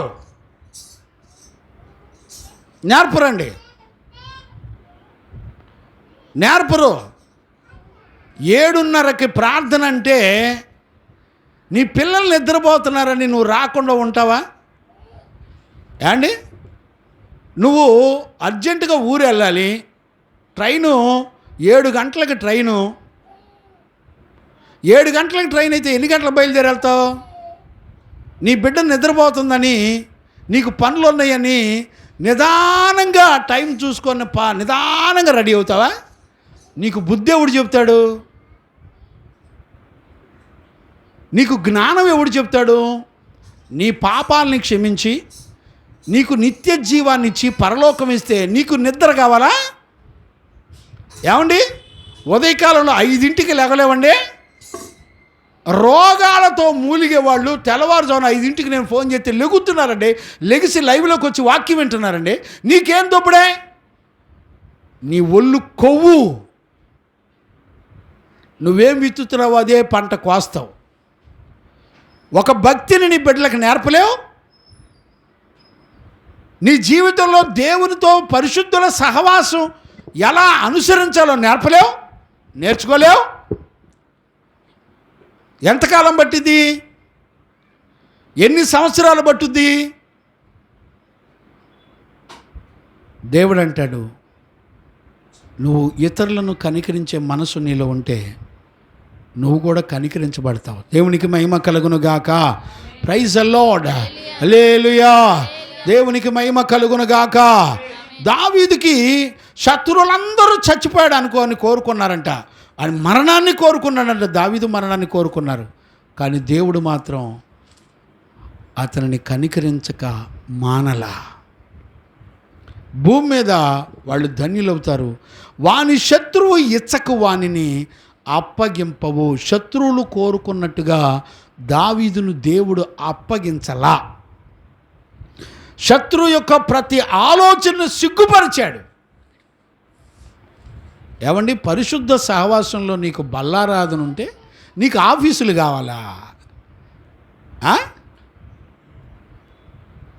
నీకు ఇళ్ళు వాకిళ్ళు కావాలా? చస్తున్నానండి, బతికుండి చచ్చిపోతున్నాను, పిల్లల్ని పెంచలేక. త్యాగం చేయలేవు, నష్టం చూసుకోలేవు. నీ కొరకు కల్వరి శిలువలో నడివీధుల్లో అవమానించబడి, శిలువ శ్రమ పొంది, గాయపరచబడి, నిన్ను శిక్షకు అప్పగించకుండా క్షమించి, నీ పాపాలన్నిటినీ నేటికి ఆయన విస్తారమైన కనికరం నిన్ను బతికిస్తే నీకు చుట్టాలు, నీకు ఊర్లు, నీకు కాలేజీలు, నీకు ఫంక్షన్లు. ఒకరోజు నువ్వేం విత్తుతున్నావో ఆ పంట కోసే కాలం వస్తుంది. దావీదు విత్తాడు. దావీదు ఏ కనికరం కలిగిన మనసు కలిగి ఉన్నాడో, ఏ జీవితాన్ని కలిగి ఉన్నాడో దేవుడు తిరిగి దాన్ని ఆశీర్వాదంగా దేవుడిస్తున్నాడు. దేవునికి మహిమ కలుగునుగాక. Praise the Lord. ఆశీర్వాదంగా ఉన్నాడు. ఈ రోజున దావీదులో ఉన్నటువంటి ఆశీర్వాదాలను చెప్తున్నాడండి 41వ కీర్తనలో. విషయం ఏంటి చెప్పనా? ఈ 41వ కీర్తనలో యేసుక్రీస్తును గురించినటువంటి ప్రవచనం కూడా ఉంది. ఈరోజు ఉదయకాలంలో వాక్యం వింటున్న దేవుని పిల్లరా, ఈ రోజున 41వ కీర్తన నీకు తెలియపోతే ఈ రోజున మన బ్రతుకులో కనికరం ఎట్టుంటుందో నువ్వు చూడలేవు. కనికరాన్ని నువ్వు ఎలా పొందుకోవాలో కూడా నీకు అర్థం కాదు. అక్కడ చూడండి నాన్న, మత్తయి సువార్త 18:33 చదువు నాన్న. టకటక ఒక మాట చెప్పేసి నేను ముగించేస్తాను, సమయం అయిపోయింది. మత్తయి సువార్త 18వ అధ్యాయము. నేను నిన్ను కరుణించిన ప్రకారము. ఇప్పుడు చూడండి, నేను నిన్ను కరుణించిన ప్రకారంగా నీవును నీ తోటి దాసుని కరుణింపవలసి ఉండెను కదా అని వానితో చెప్పెను. ఇప్పుడు చూడండి, ఇక్కడ జరిగే సిచ్యువేషన్ ఏంటంటే, యేసు ప్రభు ఒక ఉపమానం చెప్తున్నాడు. ఏమని చెప్తున్నాడంటే, ఒకనికి 100 దేనారాలు అప్పు ఉన్నాడంట. ఒక యజమానికి ఒక దాసుడు 100 దేనారాలు అప్పు ఉన్నాడంట. 23 నుంచి చదువునా, లేకపోతే టకటక చదువు. కావున ఆ. పరలోక రాజ్యము తన దాసుల యొద్ద. ఇప్పుడు చూడండి, ఇక్కడ చెప్పే మాట చాలా జాగ్రత్తగా అర్థం చేసుకోండి. పరలోకం గురించి మాట్లాడుతూ ఆయన చెప్పే ఉపమానాన్ని చూడండి. ఏమని చెప్తున్నాడు? తన దాసుని యొద్ద, తన దాసుల యొద్ద లెక్క చూచుకొనగోరిన యొక్క రాజును పోలి ఉన్నది. ఇప్పుడు లెక్క చూసుకున్నటువంటి ఒక రాజును పోలి ఉన్నాడంట. పరలోక రాజ్యం గురించి చెప్తూ మనందరి దగ్గర లెక్క చూసే ఒక యజమానుడు ఒక ఆయన ఉన్నాడంట. అతడు లెక్క చూచుకొన మొదలు పెట్టినప్పుడు అతనికి 10,000 తలాంతులు 10,000 తలాంతులు అచ్చియున్న యొక్కడు అతని యొద్దకు తేబడెను. 10,000 ఒక తలాంత్ అంటే ఎంత? 3,600 3,600 ఇంటూ 10,000 అంటే ఎంత? 3,60,00,000. 3,60,00,000 క్షమించాడంటే తన దాసుడు అప్పు తీర్చలేడు అంటే విషయం ఏంటి చెప్పిన? ఆ యజమానుడు ఏమన్నా తెలిసిన, నీ భార్య నీ పిల్లలు, చదువు నన్ను కంటిన్యూ చేయి. అతని అప్పు తీర్చుటకు వాని యొద్ద ఏమీ లేనందున వాని యజమానుడు వానిని అప్పు తీర్చుటకు వాని దగ్గర ఏమీ లేనందున వాని యజమానుడు వానిని వాని భార్యను పిల్లలను వానికి కలిగినది యావత్తును అమ్మి అప్పు తీర్చవలని ఆజ్ఞాపించెను. ఇప్పుడు చూడండి, భార్య పిల్లలు కుటుంబం అంతా మోకమ్మడిగా కష్టపడి వాళ్ళకున్న ఆస్తులు పాస్తులు అన్నీ కూడా అమ్మేసి ఇచ్చినా కూడా వీళ్ళు అప్పు తీర్చలేడంట. ఎందుకని? రూపాయ 2 రూపాయల 3,60,00,000. రాయప్ప గారు ఎంతండి? విజయన్నయ్య ఎంత? 3,60,00,000. మన పాపం అంతకంటే భయంకరమైంది కదా. ఇప్పుడు నేనంటాను 3,60,00,000కు మించింది కదా మన పాపం. అంత ఘోరమైన పాపిని దేవుడు అన్నాడు, నేను నిన్ను క్షమించాను అన్నాడండి. ఏంటండి అంత కనికరం చూపించిన దేవుని పట్ల మనకున్న శ్రద్ధ ఏంటి చెప్పండి? ఆయన వాక్యం అన్నా, ఆయన సన్నిధన్నా. ఇప్పుడు చూడండి, నీకు ఉద్యోగం లాభం కోసం తెల్లవారుజామునే లెగుతావు, 4ంటికి లెగమంటే లెగుతావు, ట్రైను పలానా టయానికంటే అర్ధరాత్రైన బయలుదేరుతావు. కానీ మందిరానికి టయానికి వస్తారండి? మనుషుడా, ఏం విత్తుతున్నావు ఆ పంట ఖచ్చితంగా కోస్తావు. భయం ఉందండి మనకి. అంత క్షమించాడు. ఆ దాసుని క్షమిస్తే వాడు పోయి 50 దేనారాలు అప్పున్న వాడు పీక పట్టుకున్నాడంట. చదువునన్నా అక్కడ కింద. కాబట్టి ఆ దాసుడు అతని ఎదుట సాగిలపడి మొక్కి నా ఎడల ఓర్చుకొనుము, అయ్యా నా ఎడల ఓర్చుకొనుము, నీకు అంతయు చెల్లించుదనని చెప్పగా ఆ దాసుని యొక్క యజమానుడు కనికరపడి ఏం పడ్డాడంట? కనికరపడి వానిని విడిచిపెట్టి. ఇప్పుడు చూడండి, ఇప్పుడు దేవుడు మనల్ని ఎన్నిసార్లు కనికరిస్తే బతికేమో తెలుసా? మన పాపం మనల్ని పాతాళానికి తీసుకెళ్ళిపోతుంటే భార్య పిల్లల్ని కుటుంబాలని ఈరోజు నువ్వు ఆనందంగా ముచ్చట్లు చెబుతూ చీచి చాచా కూకు కక్కు అంట ఆనందపడుతున్నావు నీ పిల్లలతో. నువ్వు పిల్లలతో ఆనందించడానికి కారణం ఎవరో తెలిసినా, నీ దేవుడు నీ పిల్లల కొరకు ప్రాణం పెట్టాడు. నీ దేవుని మందిరాన్ని వదిలిపెట్టి నువ్వు కాలేజీకి, అంతేనండి రాయప్ప గారు. తెలే మాత్రం ఉండకపోతే అట్ట. ఇప్పుడు నేను అడుగుతున్నాను, నీకు 41వ కీర్తన తెలియపోతే నీ బతుకేమైపోద్దో చెప్పు. 40వ కీర్తన తెలియపోతే నీ శ్రమలో దేవుడు నిన్ను ఎలా ఆదుకుంటాడో నీకు ఎట తెలిసి చెప్పు. ఏ కీర్తన చూడండి, ఎలాంటి చక్కటి బలమైన అనుభవాలతో కూడినటువంటి కీర్తనలు. 150 కీర్తనలు నువ్వు నేర్చుకుంటున్నావా? నేను వరుస పెట్టి చెప్పడం మొదలు పెడితే నీకు బోరు కొట్టేస్తుందా ఏంటి? ఎప్పుడు చూసినా కీర్తనలేనా? అంతేనా రాయప్ప గారు? దైవజనుడిగా నేను మిమ్మల్ని బతిని అడుకుంటున్నా. దేవుని వాక్యం చెప్తుంది బిడ్డలారా, ఆ యజమానుడు క్షమించిన తర్వాత కంటిన్యూ చేయనా? వానిని విడిచిపెట్టి వాని అప్పు క్షమించాను. అయితే కనికరపడ్డాడంటే యజమానుడు, రాజు కనికరపడ్డాడంటండి. పోనీలే వీడి భార్య పిల్లలు అంతా కలిసి కష్టపడి చేసిన వీళ్ళు చెల్లించలేరు, వీళ్ళ వల్ల కాదు, వీళ్ళు అప్పు తీర్చలేరు, పోనీలే అని వదిలేసాడు. వదిలేస్తే ఈడు కనికరాన్ని పొందుకొని క్షమించబడిపోయాడు. ఈడిపోయి ఏం చేస్తున్నాడు చూడండి, చదువునానా. అయితే ఆ దాసుడు బయటకు వెళ్ళి తనకు 100 దేనారములు అచ్చి ఉన్న తన తోటి దాసులలో 100 దేనారాలు అంటే ఎంత? దేనారం అంటే ఎంత రేటు? ఇంచుమించు ₹10 కావచ్చు. 100 అర్ధ రూపాయలు ఎంత? 50 రూపాయలు. 50 రూపాయలు. 50 రూపాయలు ఎక్కడ? 3,60,00,000 ఎక్కడ అండి? 50 రూపాయలు క్షమించలేకపోతున్నాడు. క్షమించకుండా ఆడు ఏం చేస్తున్నాడంట? తన తోటి దాసులలో ఒకరిని చూచి వాని గొంతు పట్టుకొని ఏంటంట? ఏండి రాయపు గారు, ఏంటండి ఎట్లాంటి వాళ్ళు కూడా ఉన్నారా? గొంతు పట్టుకున్నానంటండి. గొంతు పట్టుకొని నీవు అచ్చున్నది చెల్లింపవనెను. నువ్వు అచ్చున్నది 50 రూపాయలు ఎవడన్నా చెల్లించకుండా ఉండలేనంత పేదవాడు ఉంటాడండి ఎవడన్నా ప్రపంచంలో? ఎవడన్నా అంటే వీడికి ఏం తెలుసు? 50 రూపాయలు అప్పు తీర్చగలడని తెలుసు. తెలిసినా కూడా ఏం చేస్తున్నాడు? ఆడి పీక పట్టుకొని నువ్వు తీరుస్తావా చస్తావా అంటున్నాడు. ఇప్పుడు నీ డబ్బులు మాత్రం బ్యాంకులో కదలకుండా ఉండాలా, పిల్లోడు మాత్రం లావు దొడ్లు అవ్వాలా. చూసారా ఏం బతుకులండి.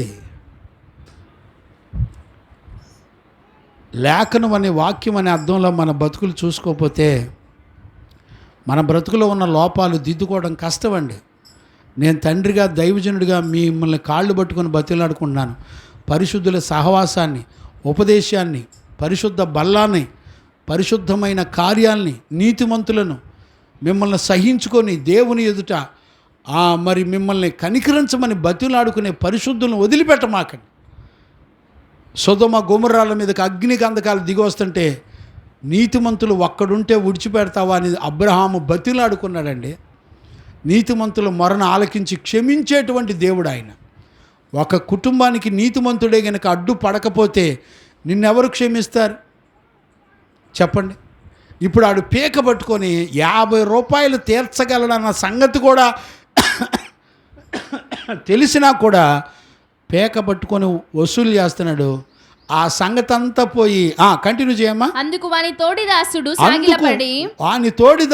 సాగిలపడి నా ఎడల ఓర్చుకయ్యా చెల్లించదనని వానిని వేడుకొనెను గాని వాడు ఒప్పుకొనక అచ్చి ఉన్నది చెల్లించే వరకు వారిని చెరసాలలో వేయించెను. కాగా వాని తోడి దాసులు జరిగినది చూసి దుఃఖపడి ఏంటండి ఎందుకు దుఃఖపడ్డారు చెప్పండి? దేవుని చేత నువ్వైతే కనికరించబడ్డావు, కానీ నువ్వు మాత్రం ఇతరులను కనికరించవా? ఇతరులను క్షమించవా? నువ్వు గినక క్షమించకపోతే మిగిలేదేంటో తెలిసినా? నీ బతుకులో మిగిలే దుఃఖమే. నీకు నీ ఇంట్లో మిగిలేదేంటో తెలిసినా? కన్నీరే, దుఃఖమే. క్షమించాలా. దుఃఖపడిపోయి ఏం చేశారు సార్? వాళ్ళ కన్నీరు వెళ్ళి రాజుకు చెప్పింది. జరిగినదంతయు తమ యజమానునికి వివరంగా రాజుకు వివరంగా చెప్పాడు. అప్పుడు వాని యజమానుడు వానిని పిలిపించి చెడ్డ దాసుడా, నీవు నన్ను వేడుకొంటివి గనక నీ అప్పంతయు క్షమించితిని. నీ అప్పం మొత్తం క్షమించాను కదా. నేను నిన్ను కనికరించిన ప్రకారము నీవును నీ తోటి దాసుని కరుణింపవలసి. నువ్వు కూడా నీ తోటి వారిని ఏం చేయాలంట? కనికరించాలిగా. నేను నీ మీద కనికరపడ్డానుగా, నువ్వు ఇతరులను కూడా కనికరించి క్షమించాలిగా. మరెక్కడ? ఈరోజు దేవుని యొక్క వాక్యాన్ని వింటున్న దేవుని పిల్లరా, ఈరోజు 41వ కీర్తన కనుక మనం నేర్చుకోకపోతే మనం దేవుని కనికరాన్ని ఎలా పొందుకోవాలో మనకు తెలియదండి. మనకు నేర్పే వాళ్ళు ఎవరు ఉండరు. నేను అంటాను, ఈ జీవగ్రంథం అంతా కూడా దేవుని నోటి మాటలండి, ఆయన వాక్కు. ఈరోజు ఉదయకాలంలో మనందరం కూడా మోకరించి విరిగి నలిగిన హృదయంతో ప్రార్థన చేసుకుందామా? ప్రార్థన చేసుకుందాం. మోకరించండి. స్తోత్రం స్తోత్రం స్తోత్రం స్తోత్రం స్తోత్రం. స్తోత్రం, స్తోత్రం, స్తోత్రం, స్తోత్రం. చేద్దాం నాన్న, చేద్దామా? నోరు తెరుద్దామా నాన్న? నోరు తెరుద్దామా?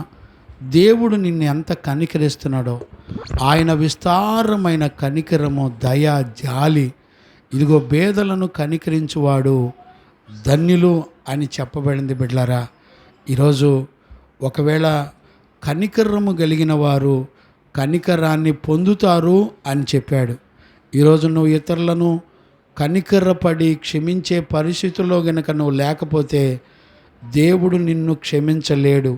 నీ బ్రతుకులోకి కనికరం రాదు. చేస్తున్నారా నాన్న? ప్రార్థన చేస్తున్నారా? ప్రార్థన చేస్తున్నారా? ఈ రోజున 41వ కీర్తన గనక నీకు తెలియకపోతే, ఈరోజు 41వ కీర్తనను ధ్యానం చేయకపోతే 5 రకాల ఆశీర్వాదాలు దేవుడు నీ కొరకు సిద్ధపరిచాడు. విషయం ఏంటో చెప్పనా? బేదలంటే ఎవరో తెలుసునా? ఇదిగో పరిశుద్ధులైన వారు బేదలు. గమనించారా? వాళ్ళు ఏం చేస్తారో తెలిసినా?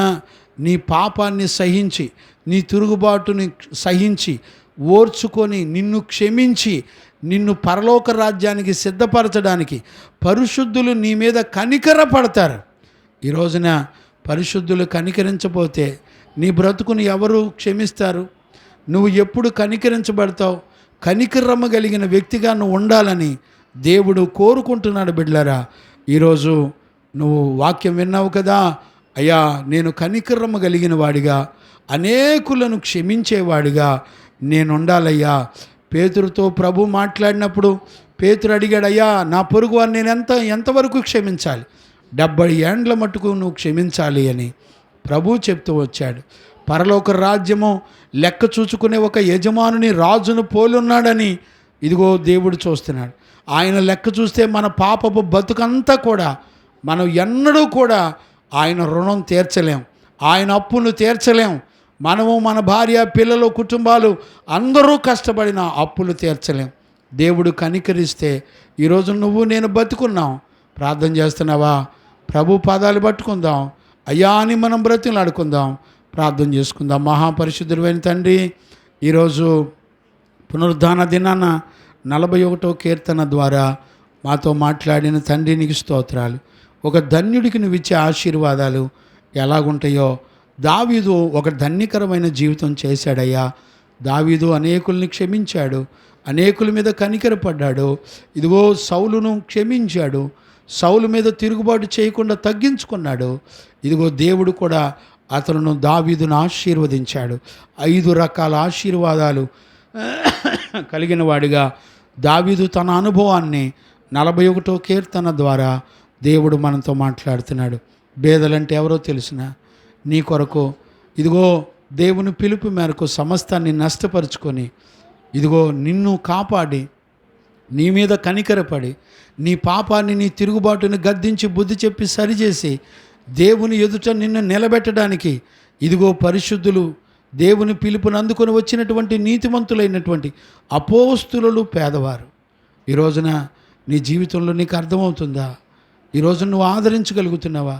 పేదవాళ్ళ దగ్గరికి వెళ్ళి కటాక్షము, ఇదిగో పేదవారిని, బేదలను కటాక్షించువాడు ధన్యుడు. కటాక్షం అంటే అర్థం ఏంటో తెలిసిన?